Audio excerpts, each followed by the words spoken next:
Juárez Contreras, ¿podemos leerlo, por favor?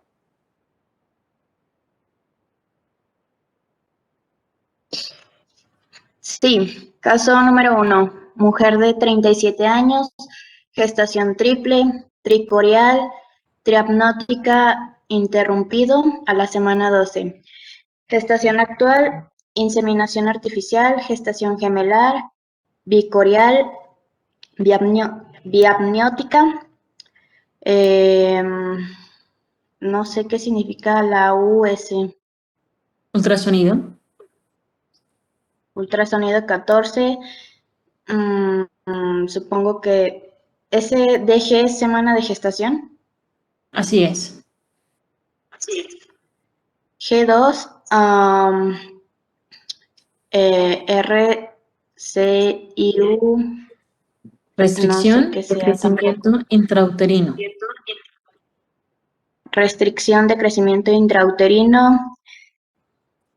Higroma quiástico de 8 milímetros, edema fetal, onfalocele de 15 milímetros, amniocentesis, cariotipo G1, gestación 46XY y G2 47XY 18, síndrome de Edwards. A las 38 semanas de gestación, G1 varón sano de 3 kilos y medio, Apgar 9 de 10, G2 varón sin vitalidad. Ok, entonces en este caso se nos plantea una mujer que se ha embarazado en 2 ocasiones. El primero de ellos fue una gestación triple que no se logró. El embarazo actual fue de un embarazo gemelar, en donde al gemelo 1 se le detectó este complemento cromosómico y al gemelo 2 este complemento cromosómico. Nacen a las 38 semanas. El gemelo 1, cuyo complemento cromosómico es normal, es el que vive. Y el gemelo 2, cuyo complemento cromosómico es síndrome de Edwards, no tiene vitalidad. Luego entonces, por ahí estamos viendo en las imágenes de ultrasonido, perdón, a nivel prenatal, precisamente del gemelo número 2. El gemelo número 2 es el que tiene este complemento cromosómico. Esta es la porción cefálica, algo de cuello, tórax, abdomen, y lo que sobresale en abdomen es lo que están refiriendo como onfalocele. Cuando nacen los productos, el gemelo 1 sano y el gemelo 2 trae talón, pabellones auriculares displásicos de aspecto faunesco. Él es síndrome de Edwards. Las preguntas son, ¿qué tipo de gemelismo es? ¿Monocigoto o dicigoto?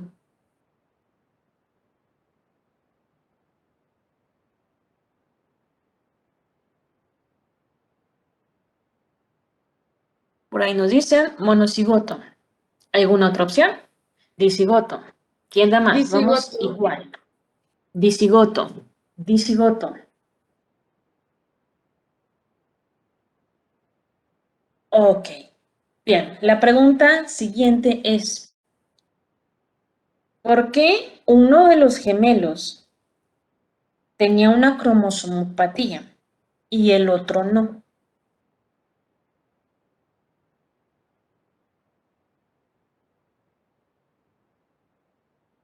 ¿Por qué uno sí y el otro no?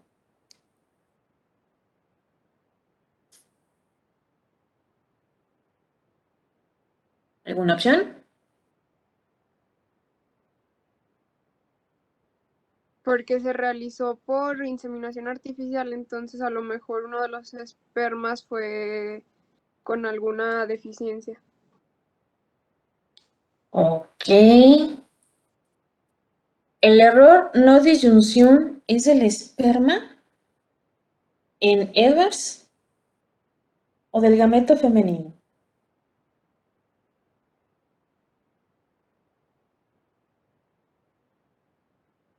Sigue siendo una cromosomopatía de error no disyunción en gameto femenino. Exactamente. Pero tan solo por el hecho de decir, pues son dicigotos, dos gametos femeninos se liberaron. Fue producto, sí, de una inseminación artificial. Entonces, no sabemos si producto igual de ese mismo proceso de inseminación, pues yo voy a tener consecuencias en los productos.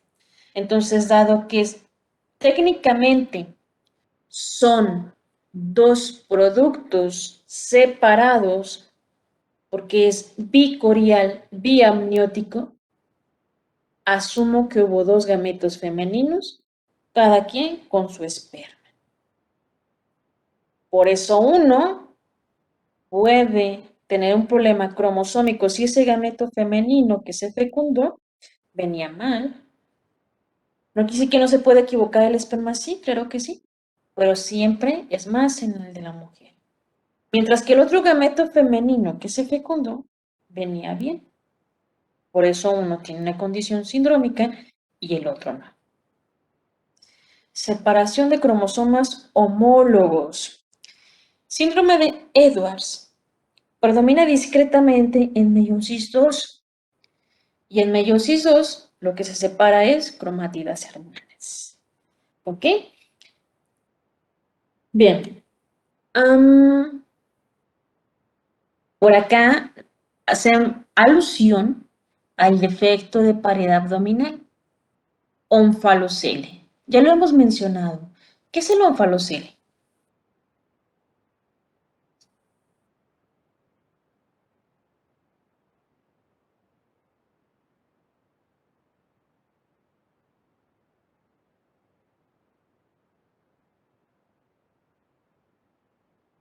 Herniación.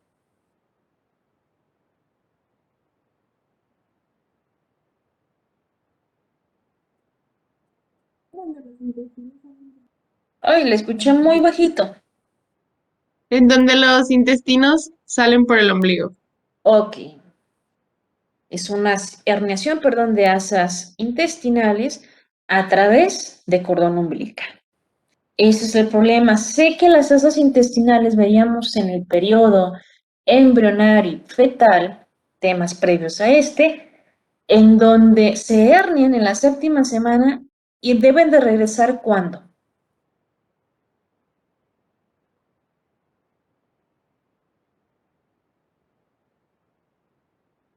¿Cuándo regresan los intestinos? ¿En qué semana de gestación?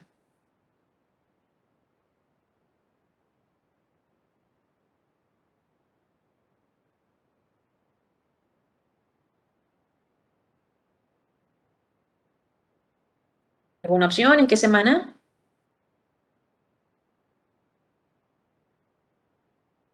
¿En qué semana dijo que se herniaba? Perdón.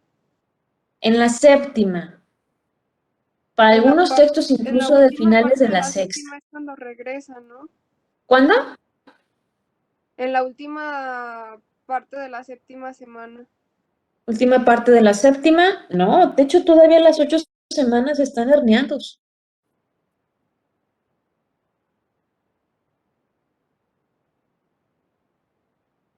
Séptima, octava, novena, 10ª semana ya se están regresando, de tal forma que ya para la 11ª no hay nada afuera.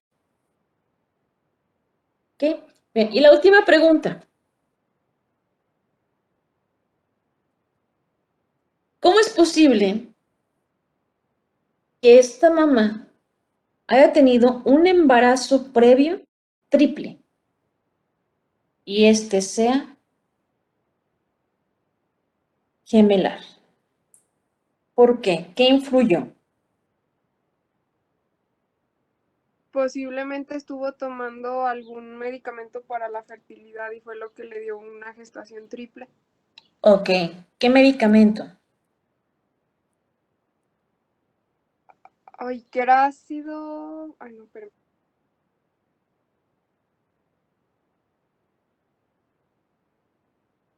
Ha sido Es el citrato de por ahí, clomifeno.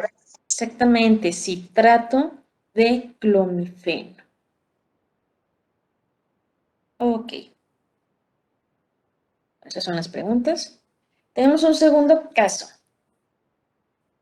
Doctora, perdón, una pregunta. Cuando son por inseminación artificial, ¿qué no es más probable que puedan ver bien cómo está el óvulo fecundado? O sea, para que puedan ver las trisomías y todo eso, ¿o es imposible? ¿Cómo? ¿Ver en qué sentido? Sí, o sea, ¿cuántos cromosomas tiene desde el principio? No se puede. De hecho, cuando es una inseminación artificial, por ejemplo, en esta embarazada, su primer embarazo fue de gestación triple. Sí, fue una inseminación desde una etapa in vitro, es un poquito diferente. Cada gameto, el masculino y el femenino, lo analizan antes de fecundar. Por eso es un proceso previo en fecundación in vitro. Cuando es una inseminación artificial, lo que hacen es trasladar el gameto masculino hacia su contacto con el gameto femenino. Le ayudan, pero no implica, bajo así tal cual inseminación artificial, que se analice al gameto femenino. Por eso es posible que se vaya a tener errores. Y segundo, este es Edwards, síndrome de Edwards. Entonces, Edwards predomina más el meiosis 2. Y la meiosis 2, la separación o la continuidad de ese proceso meiótico es hasta que sea fecundado.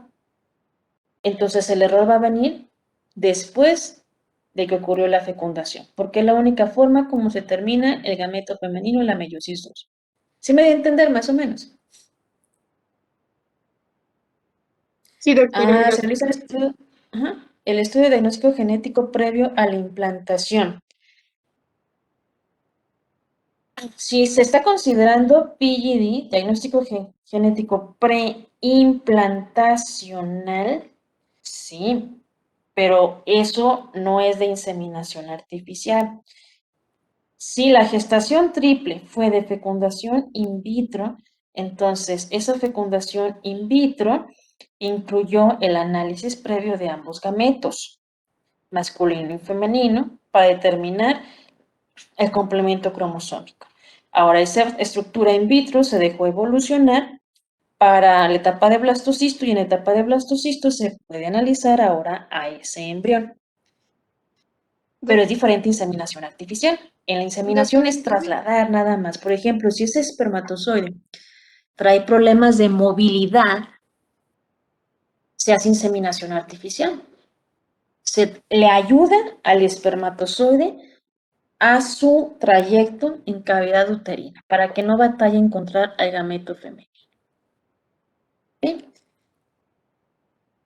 Vean.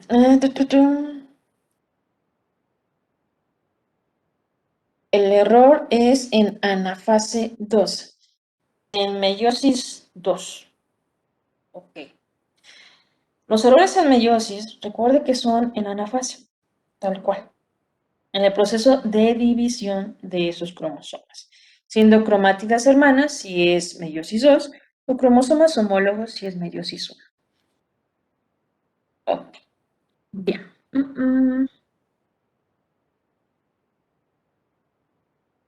Las preguntas. Tenemos un segundo caso.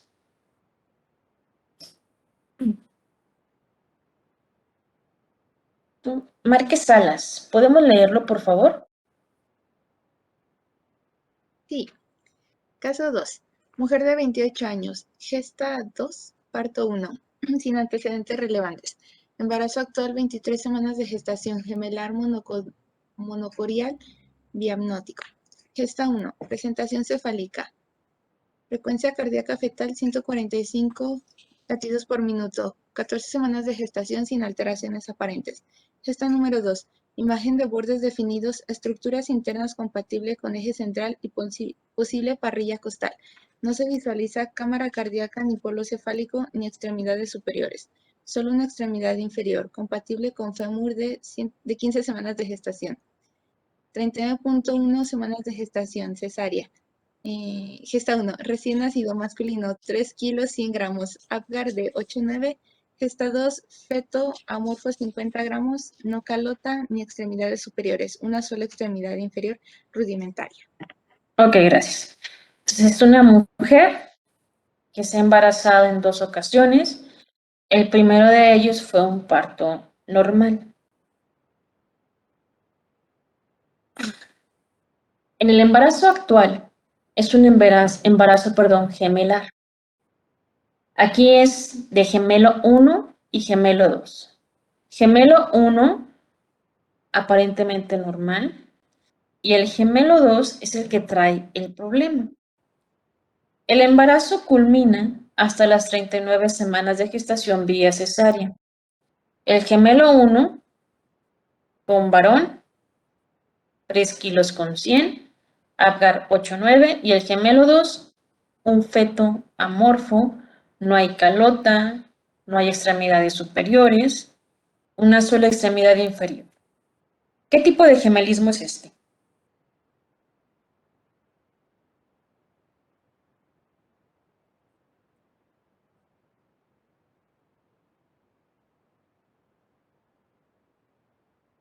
Parásito, acárdico dudoso.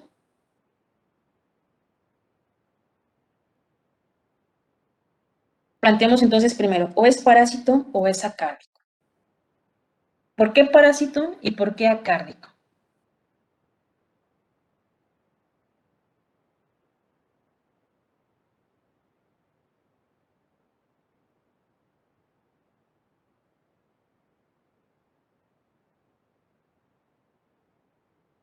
Acardia. ¿Por qué acárdico? ¿Por qué parásito? ¿Por qué uno o por qué el otro? Justifíquenlo.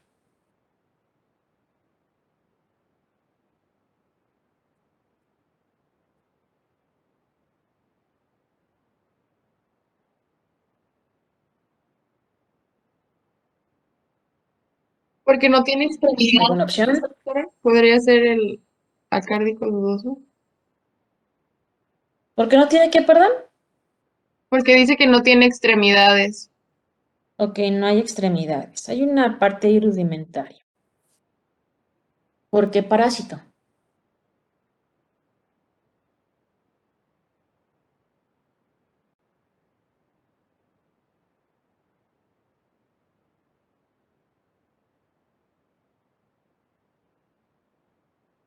Porque está mal formado. Ok. Amorfo, sin forma. Y entonces ante esa condición planteamos que sea el parásito. El cogemelo no sobrevive. No siempre. El cogemelo puede sobrevivir.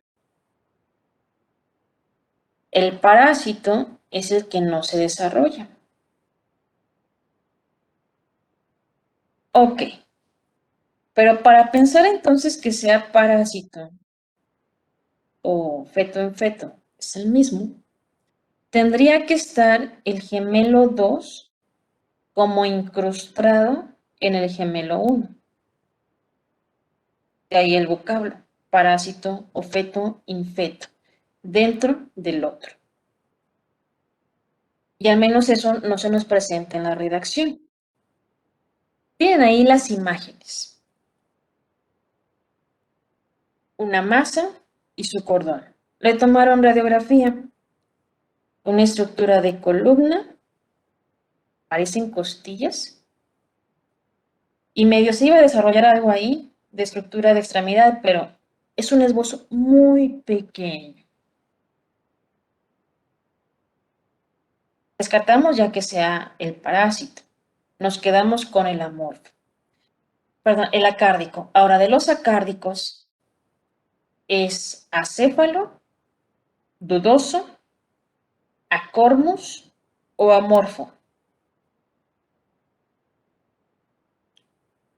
será acéfalo, dudoso, acormus o amorfo. Es dudoso porque sí se identifica una estructura. En el dudoso hay estructuras craneales e incluso hasta describen tejido neural. El cuerpo y las extremidades están desarrolladas. En el amorfo no hay estructura cefálica, no hay estructura de tronco que pueda distinguir. Y aquí por lo menos le puedo decir, esta es columna y estas son costillas. Sí sé que hay ahí. Entonces, ¿qué es? ¿Acéfalo, dudoso, acormus o amorfo?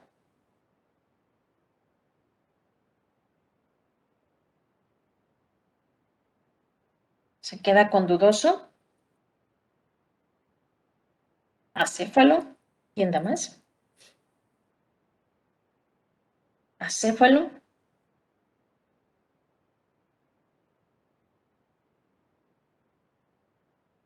¿Por qué acéfalo?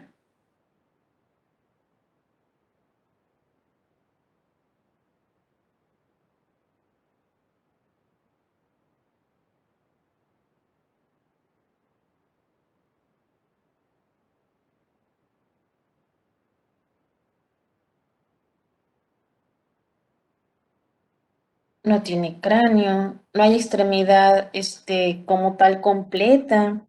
Hay un pequeño esbozo nada más. No hay la región de cabeza. Es un cárdico acéfalo, las variantes clásicas.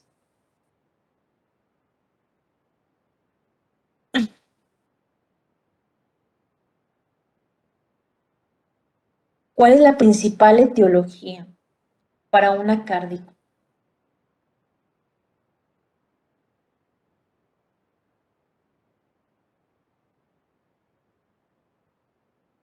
Lo de la secuencia TRAP. Secuencia TRAP, un error en la anastomosis vascular. Y el nombre correcto, en sí, si yo me voy a todo el nombre, es un gemelo monocigoto acárdico acéfalo. Error decir gemelo dicigoto acárdico acéfalo. Ellos no tienen esta variante de secuencia TRAP. Ok.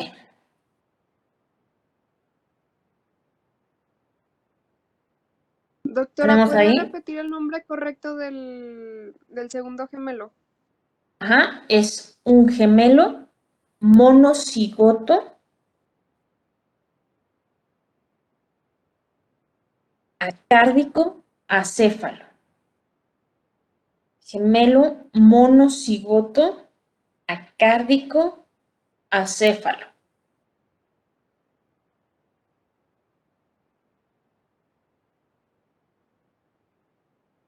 Muchas gracias. ¿Ok? Y el último. Flores Alba, léalo, por favor.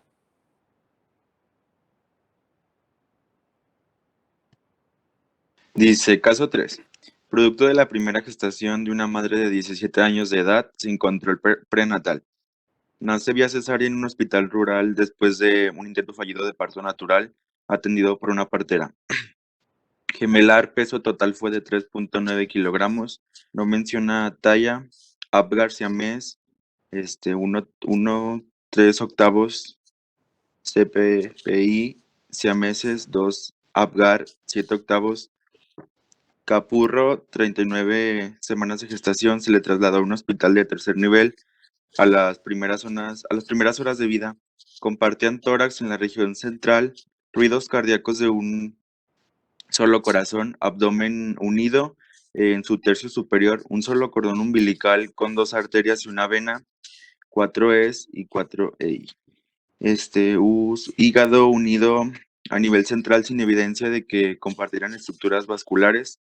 Siamés 1, ecocardiograma, tetralogía de Fallot, y Siamés 2, anatomía segmentaria normal. Ok.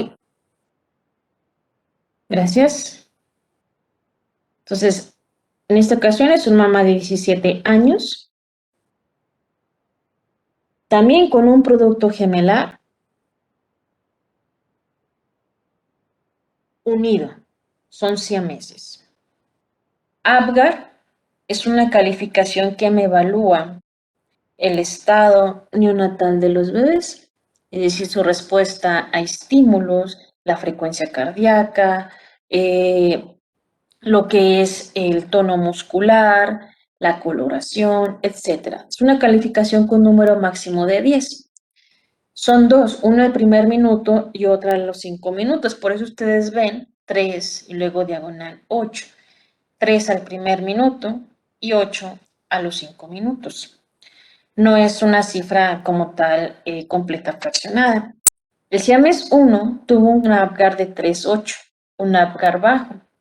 Por eso se le dio ventilación con presión positiva, ciclos de PPI, presión positiva, inspiratoria. El Siames 2, el APGAR fue de 7,8. Fue mejor el APGAR de Siames 2 que el Siames 1. Cuando nacen, fue evidente las estructuras que tenían unidas. ES son extremidades superiores y EI extremidades inferiores. US ultrasonidos. Cuando ya hicieron el estudio a nivel cardíaco, porque era algo que llamaba la atención, resulta que el reporte fue de tetralogía de Fallot en el Siamés 1 y el Siamés 2 normal. Tetralogía de Fallot, ¿qué es eso?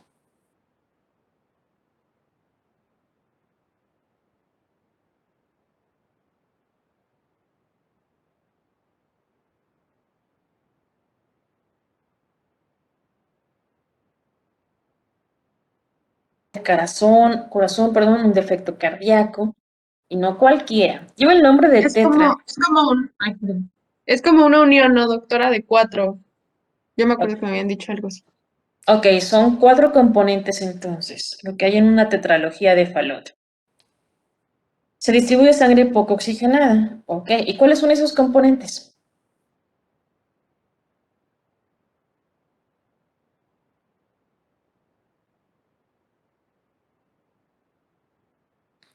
Pues vamos a ver en cardio, bueno, el tema de desarrollo cardíaco. Uno de ellos es el cabalgamiento aórtico. El otro es la comunicación interventricular. El otro es la estenosis infundibular o de la pulmonar y la hipertrofia del ventrículo derecho. Una cardiopatía cianógena compleja que condiciona la vida. Ok, de ahí en más, el resto de palabras que vienen aquí, ¿las entendimos?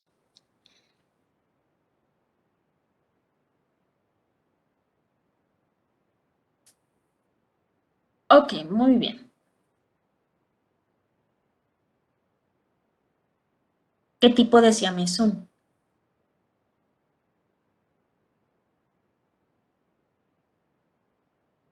Es un toracópago.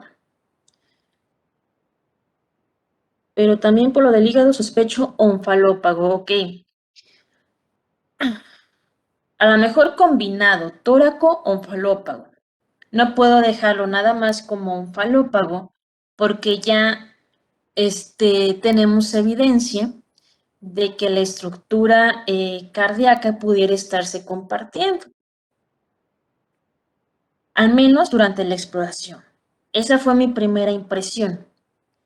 Cuando hicieron ya los ultrasonidos o los estudios ahí de imagen de cada uno, la estructura cardíaca del Siamés 2 estaba normal.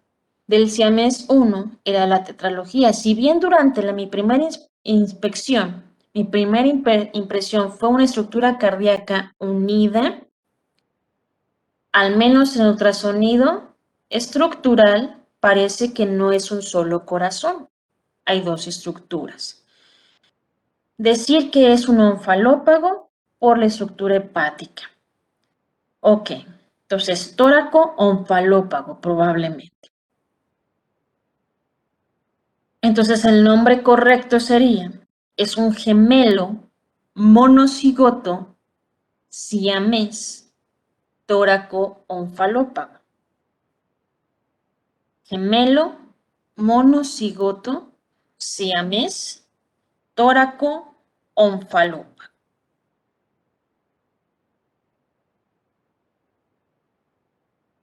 Luego entonces, la imagen de la figura 1 es la primera impresión, ¿no? Un tórax unido. Lo auscultaron y se escuchaba nada más una estructura cardíaca.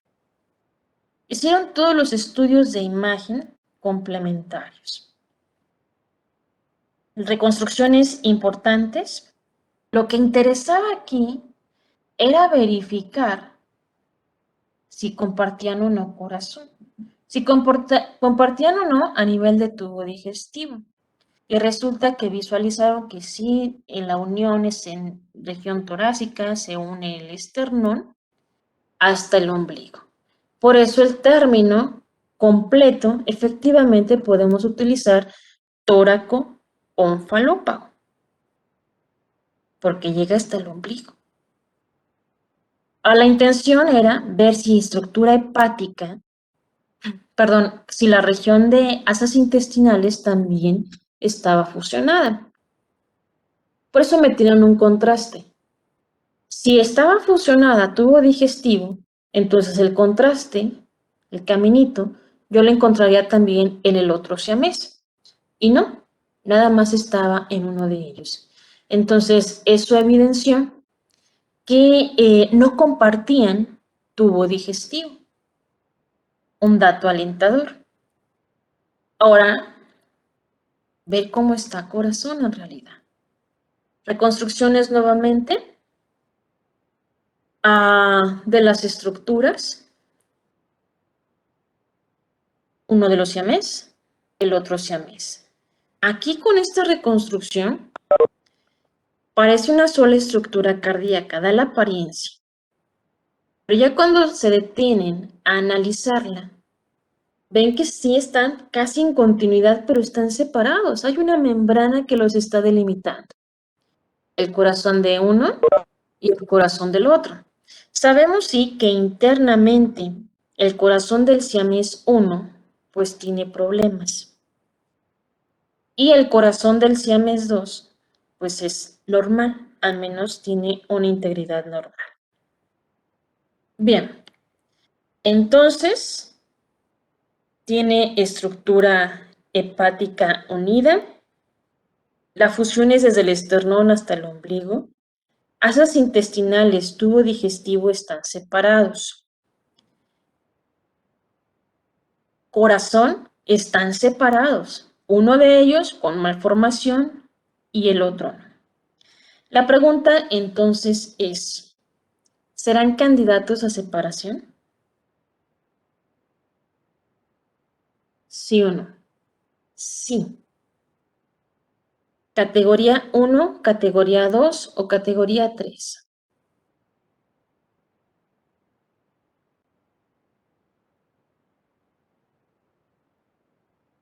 ¿3 por qué?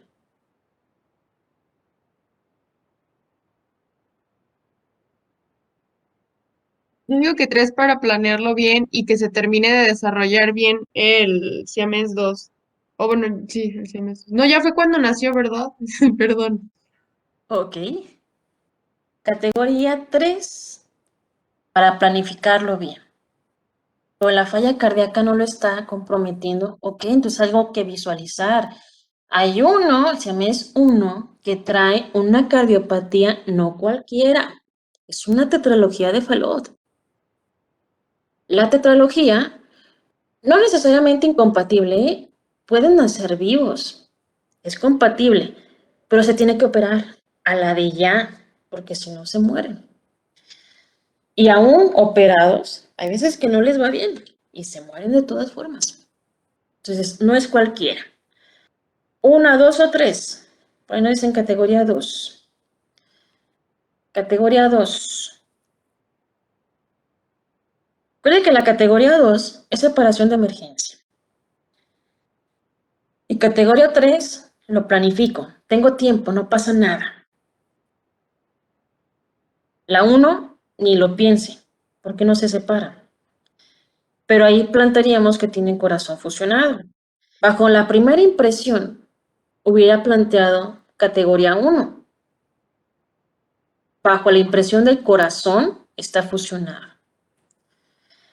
Categoría 2 me dice, o se muere uno, o se está muriendo y amenaza la vida del otro, o tiene una anomalía incompatible con la vida si no se trata ya. Ahí entra tetralogía de Fallot. No puedo esperarme a planificarlo, porque a lo mejor se me muere antes de que yo haya terminado toda mi planificación. Y si se muere, automáticamente pasa a categoría 2. Y entonces es categoría 2.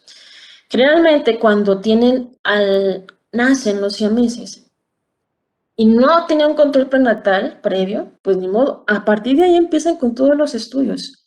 Si desde forma prenatal ya había algún acercamiento de qué era lo que estaba pasando por un buen control prenatal, entonces se va visualizando qué va a proceder en ese momento con el paciente, de qué estudios inmediatos hay que hacerle y plantearme, ¿se separa o no se separa? Si habláramos que fuera de sexo femenino y se realizara la separación quirúrgica, el paso de su desarrollo, al paso de su desarrollo solo desarrolla cada una un pecho o los dos. La fusión es en esternón, nada más. Esternón, el hígado y no me acuerdo qué más. Por ahí venía la imagen en donde se visualizaba como la región anterior de tórax, esta mira. Aquí, en esta imagen, este es el pezón del lado derecho de este siamés y del lado izquierdo, este es el pezón del lado izquierdo. El otro lado, si yo las volteara, me encontraría igual a esa misma zona con sus pezones correspondientes. Ahora, ahí, si se logra la separación completa, siempre y cuando se mantenga integridad de la glándula mamaria, es posible que desarrollen de forma normal, siempre y cuando se mantenga integridad de la glándula. Si no hay integridad de la glándula, entonces sí va a comprometer su desarrollo. Pero no quiere decir que este sea la región de tórax única, no. Lo estoy viendo de un lado y del otro lado. Están fusionados en esternón. Las estructuras cardíacas quedaron así como muy juntas, pero están separadas. Y la porción central del hígado. Ok, bien. Por lo tanto, pues el pronóstico de estos siameses es bastante complicado, es un pronóstico severo, es un pronóstico realmente pues bastante delicado tanto para la vida como para la función. Si bien entran en una categoría que sí es posible la separación, al menos según lo que nos reporta ahí la literatura, bajo estas condicionantes, ¿no? Pero no te garantiza, no va a garantizar que las estructuras sean totalmente viables, es decir, que no se les vaya a complicar durante el proceso quirúrgico. Es una estructura cardíaca lo que hay en uno de ellos implicado. Entonces, no hay garantía de que no vaya a pasar nada. Bien, entonces es categoría 2 y el pronóstico bastante delicado. Bien, hasta ahí. ¿Dudas del tema?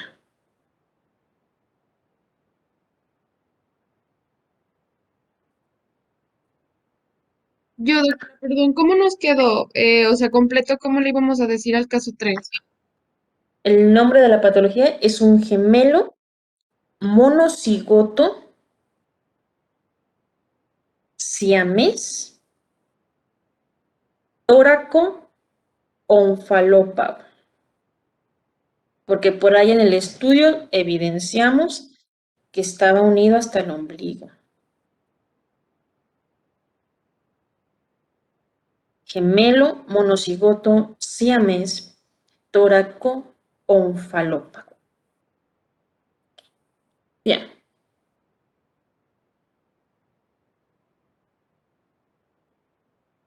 el nombre del primer caso. Es era un gemelismo visigoto. Gemelo o gemelismo visigoto.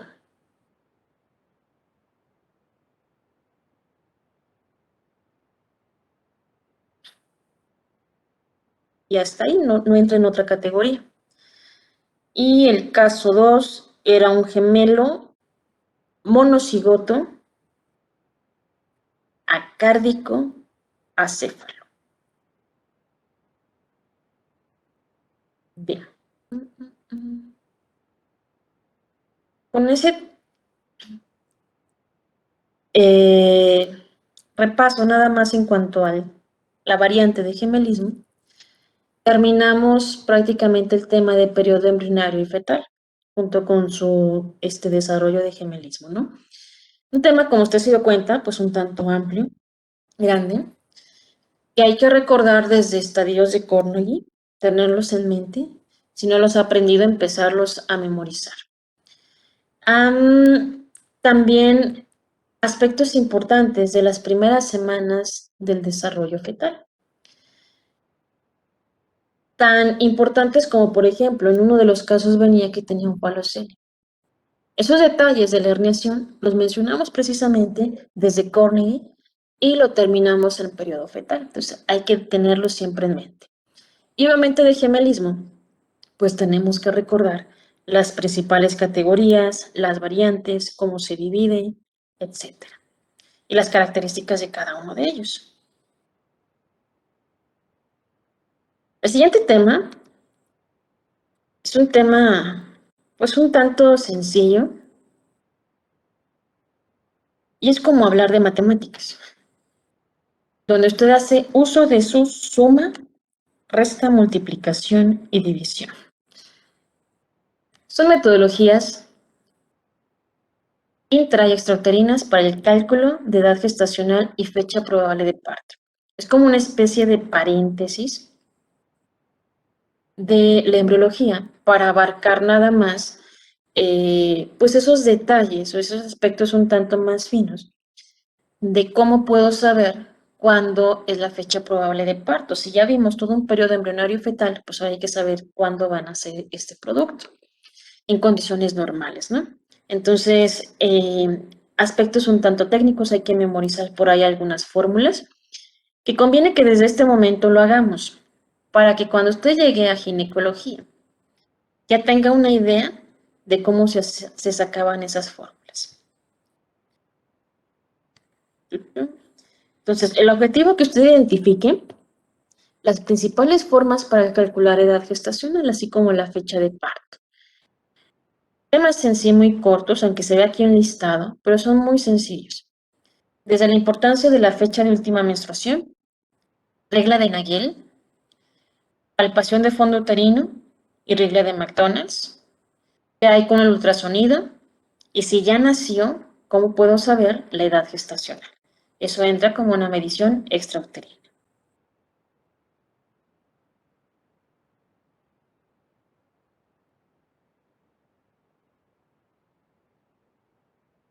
Ahora, ¿qué importancia tiene darle un seguimiento adecuado a si va el embarazo a un ritmo normal de crecimiento y desarrollo? Nosotros siempre en los embarazos, lo primero que se suele preguntar es ¿qué edad gestacional tiene? Para saber qué características tiene el producto, si es prematuro, si está postérmino y qué se va a esperar de él. Si salió más chiquito y me dijeron que era postérmino, pues restringió su crecimiento. Si sale más grande y me dijeron que era prematuro y la edad gestacional coincide con prematuro, a lo mejor la mamá es diabética. Entonces, me ayuda a establecer esa correlación de lo que me está diciendo el ginecólogo con lo que tiene planteado en cuanto a edad gestacional y los hallazgos que yo tengo en una etapa postnatal. Hay diferentes metodologías que se suelen utilizar para determinar edades gestacionales. Hay incluso también una diferente duración respecto al embarazo, de acuerdo a qué punto de referencia nos estemos identificando. Generalmente, la mayoría de los ginecólogos y en la mayoría de los libros de texto, el punto de referencia para determinar las semanas de gestación en la duración normal de un embarazo se basan en la fecha de última menstruación o de última regla, ¿no? Al primer día, de hecho, de ese último ciclo. Y entonces decimos, bueno, entonces el embarazo yo espero que dure 280 días o 40 semanas o 9.25 meses del calendario normal, ¿no? Porque ya si consideramos los famosos meses lunares de 28 días, pues entonces serían 10 meses. Si nosotros estamos considerando como punto de referencia la fertilización o la fecundación, sin duda pues es el aspecto más fino. La realidad es que no se le pregunta a la mujer cuándo fue la fecha que ella contempla la fecundación. Sería demasiado estar visualizando esa respuesta. Realmente nos acercamos a la fecha de última menstruación. Si fue bajo la fecundación, se acorta más, es más fino el detalle, y entonces decimos que el embarazo dura 266 días o 38 semanas u 8.75 meses del calendario normal, o si son meses lunares de 28 días, 9.5 meses. Bajo esta consideración, se prevé que todo embarazo alcance a llegar a este tope, las 40 semanas, 280 días. Esa es la finalidad, ese es el objetivo. Entonces, cualquier error en esa, o cualquier interrupción en ese embarazo me va a condicionar o me va a acortar el tiempo de gestación. Y de hecho, la condición de siempre utilizar más la fecha de última menstruación como un parámetro ya está consensado por la FIGO. FIGO es la Federación Internacional de Ginecobstetricia. Ellos dicen que para calcular la edad de gestación se debe de contar en semanas a partir del primer día de la última menstruación, primer día.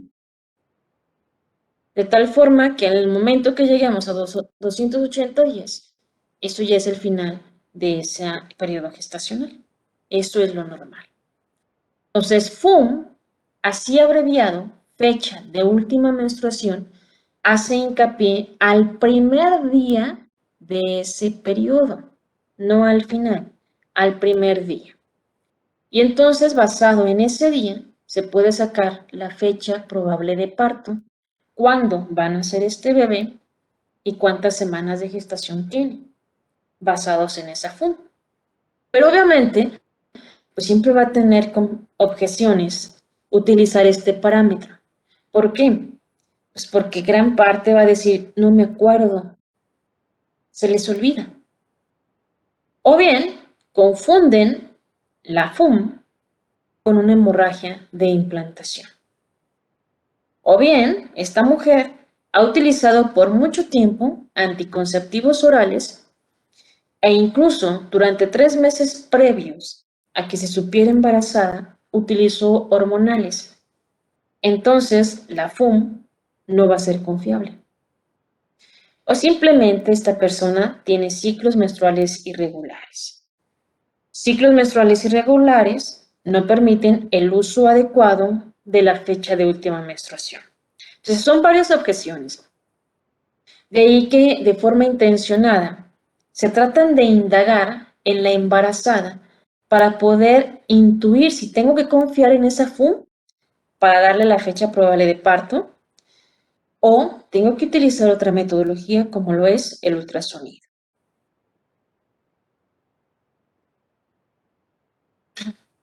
¿Cómo se le hace para saber edad gestacional? Hay varias reglas.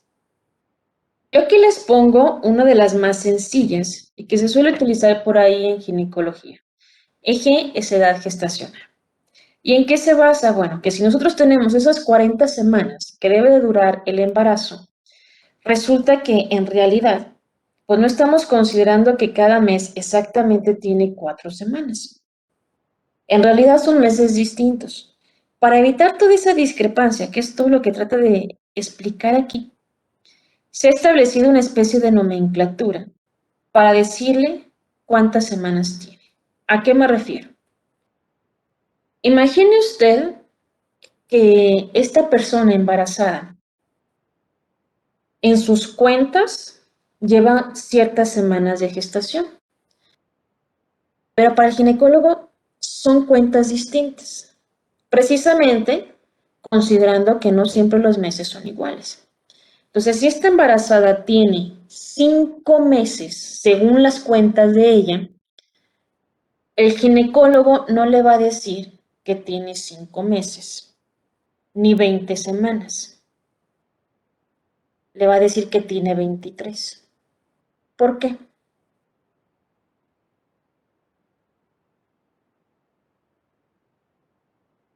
¿De dónde sale ese 23? Por las semanas adicionales, ok. O sea,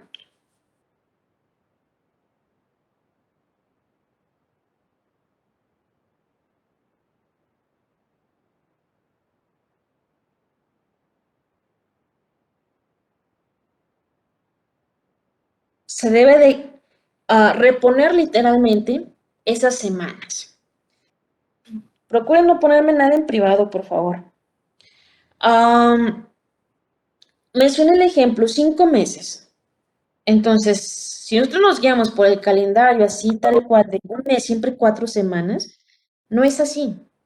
Entonces, si nosotros hiciéramos eso, diríamos 5 por 4, pues tiene 20 semanas de gestación. Pero no estamos reponiendo las semanas. Entonces, para eso existen tablas como esta, en donde sé que si son 5 meses, repongo 3 semanas como sesgo. Y entonces sería 5 por 4, 20, más 3, 23 semanas de gestación. Si la persona me dice, en mis cuentas tiene 7 meses, ¿cuántas semanas en realidad tiene?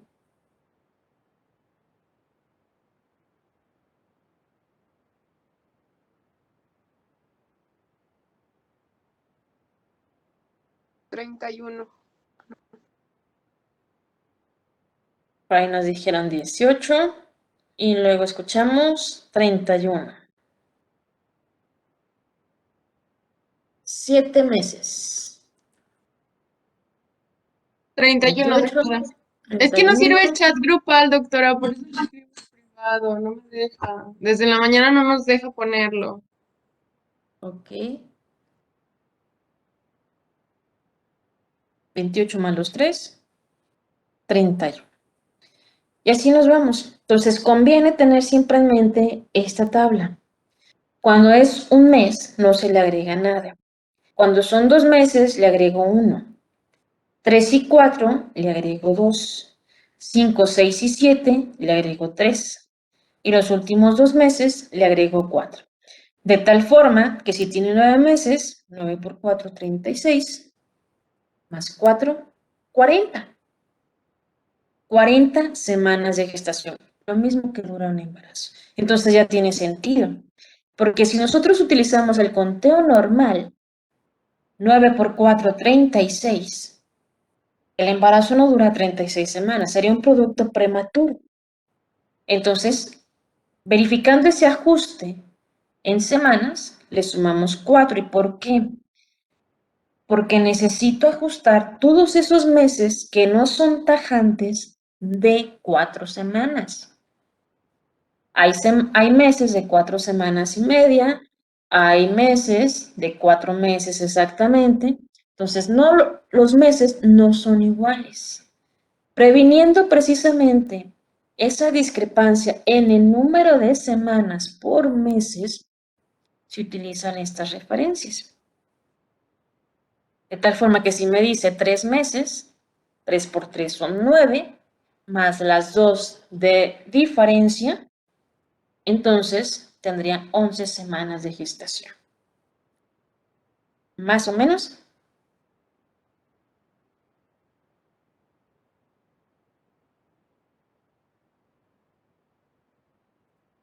Ok, bien. Con eso ya identificamos cómo vamos a otorgar las semanas de gestación exactas. No necesariamente quedarnos con los meses de gestación que la persona nos está diciendo. Ahora saquemos fecha probable de parto. Y hay varias reglas, pero la más frecuente, la que usted a cada rato va a estar utilizando en ginecología, se llama Nagel.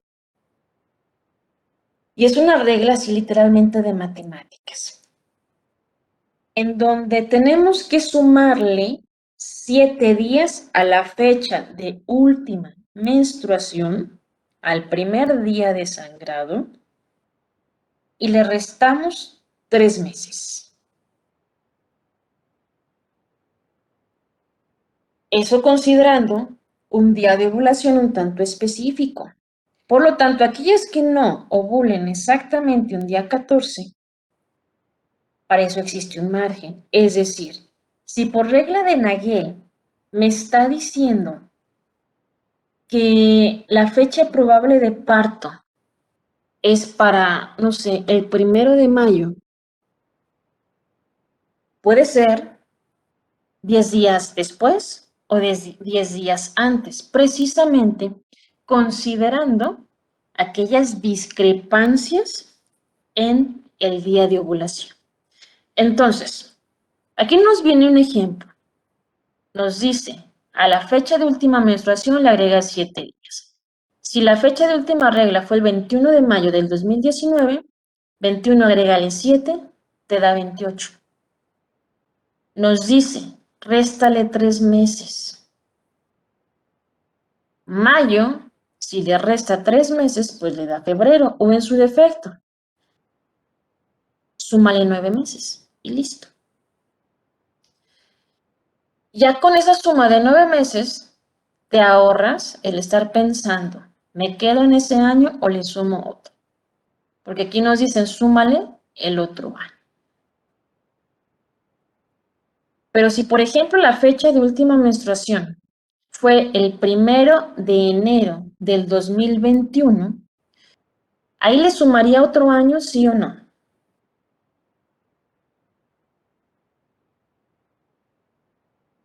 No. ¿Cuál sería la fecha probable de parto?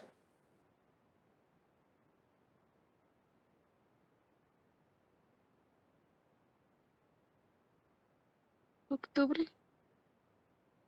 Si la fecha de última menstruación fue el 1 de enero 2021, ¿cuál será la fecha probable de parto? ¿De qué año?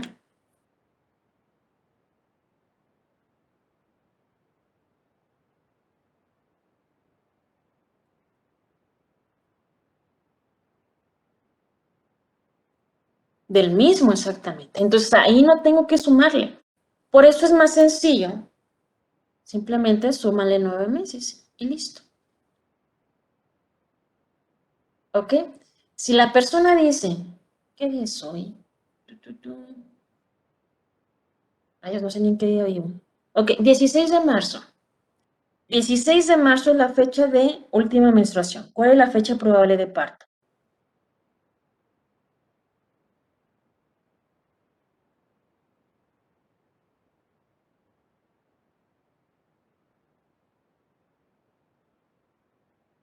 ¿23 de diciembre? Ok, con todo y año Del 2021. del 2021. Nuevamente, no le agregamos un año. Simplemente porque una gestación no dura más de 9 meses. Son 9 meses nada más. Finalmente, hagamos otro. Fecha de última menstruación.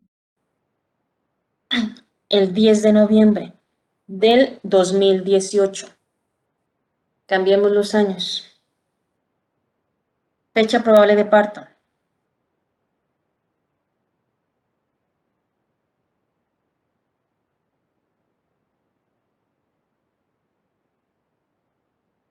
16, 17, 17 de agosto del 2019. 2019. Ahí sí sumo un año. Pero porque mi fecha de última menstruación fue en noviembre. ¿Ok? ¿Me di a entender?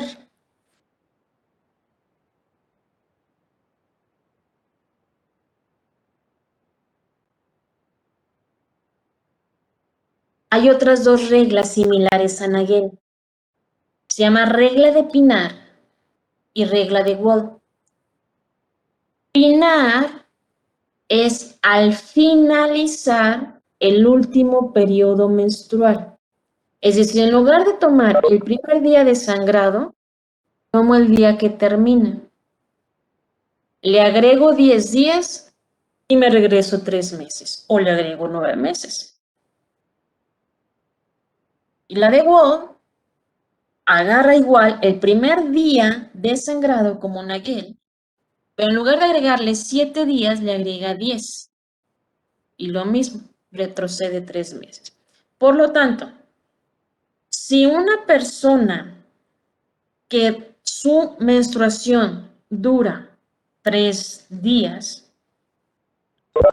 el primer día del sangrado fue el 6 de octubre del 2017.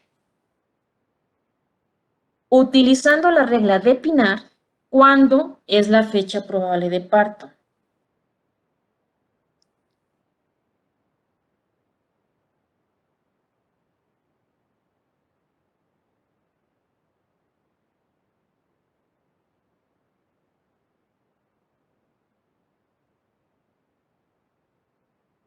¿19 de julio del 2016? No, del 2018. ¿Seguros? Del 2018, Pénsense. perdón. ¿Cuál fue la fecha del último 6 menstruación? de octubre del 2017.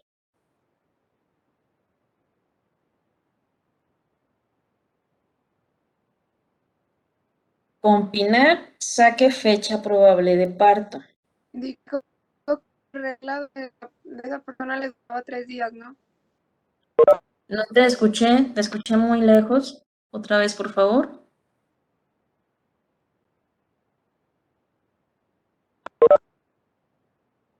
Nos dicen por acá, 16 de julio 2018, 27 de marzo 2018.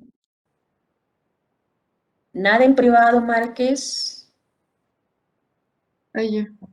19 de julio del 2018. Es que no puedo anotar en público. 19 de julio.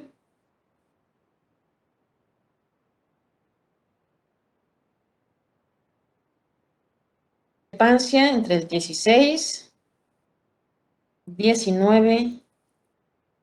Por ahí me pusieron hasta 27. ¿Por qué 16 y por qué el 19? Al final de cuentas, hay un margen. Entonces también el 16 va a entrar. Pero si me voy tajante con la fórmula, hay un día que coincide más. La respuesta es 19 de julio del 2018. ¿Por qué? Porque plantea no el primer día de sangrado, el último. Dura 3 días. Regla de Pinar entonces. Bien, hasta ahí nos quedamos el día de hoy. No me había fijado en la hora. Próxima clase, terminamos este tema. Es un tema muy sencillo, muy pequeño, y vemos tegumentario. Bien, si no tienen dudas el día de hoy, nos vemos próxima clase.